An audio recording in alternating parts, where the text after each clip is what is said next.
I do want to make sure and put some information out there because the City of St. Augustine Police Department was kind enough to sit down with me for an hour or so over the weekend, and I really, really appreciate Officer D. Brown, Patrice out there sitting down with me and giving me some numbers. Basically, Karen brought some great information, tons of information with her yesterday. It was we covered more than just numbers on the show yesterday, but she did take the time to go out to the sheriff's office and gather some statistics from their dispatch center on the calls and the natures of the complaints in downtown St. Augustine. And that was great, but what the City of St. Augustine basically informed me was that, things can, by the time somebody is dispatched out to a call in the City of St. Augustine, the situation can change, escalate, de-escalate a little bit. It can be a little bit different when the officer shows up than maybe what the dispatcher had originally thought it was. There are also, they also added a few different complaint natures that usually have to do with much of the establishments in downtown St. Augustine when people are drunk. Things that can come from being drunk, criminal mischief, hit and run delayed. Not sure exactly what that is. Indecent exposure. Ooh. Oh, wow. Could have to do with bathrooms.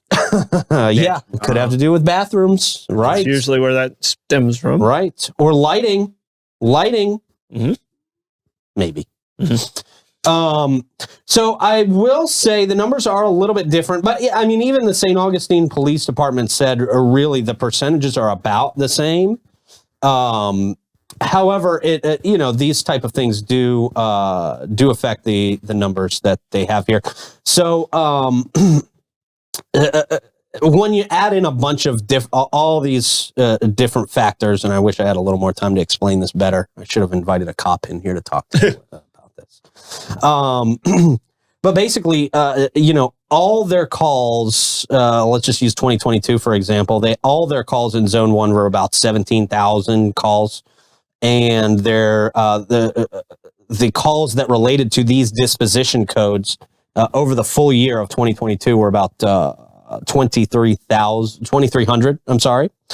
Now, between the hours of midnight and 2 p.m., which are the hours we're really highlighting here, they had about 306 calls in 2022 regarding these offenses. I think it's very, very interesting, however, that all of the numbers, we used from 2018 to 2022 as kind of our time frame. But in almost every single case, these calls and numbers are less than they were in 2018, which is very, very interesting. And we had the ordinance in 2018? Oh, no, we didn't. That's right. I'm sorry. Oh, we didn't. Exactly. Yeah. It's weird. It went But down that's an interesting fact. It went down on its own. That's weird. It definitely is. I think I just want to underscore the fact that, nobody is saying the police department is not out there working hard. They're obviously out there working very, very hard, and we see that on a daily basis. So got to commend the St. Augustine Police Department for their work.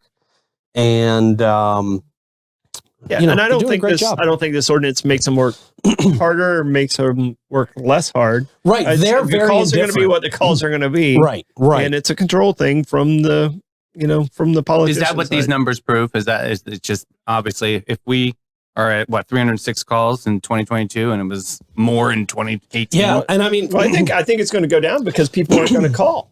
That is the fear. That is the absolute fear. Right. And then what's going to happen on the other side is, well, see, the calls went down. Well, because people are afraid to call now. Right.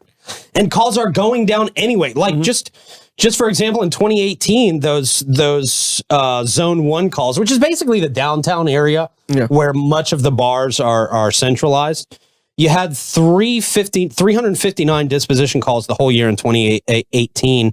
That was down to 306 by 2022. Currently, we're at 214. So it's interesting. Very interesting, man. Very interesting. But shout out to the St. Augustine Police Department, who is always working hard, regardless. I get the feeling that they're very indifferent. They're going to do their jobs regardless of what ordinance comes out, and they're going to do it to the absolute best of their ability. And we greatly, greatly appreciate them and what they do. Yeah. No, they're putting themselves out there for us. Yeah, absolutely. In dangerous situations, no matter if it's related to a bar or if it's related to a A road rage situation. in my front yard. Oh, yeah. Yeah, man.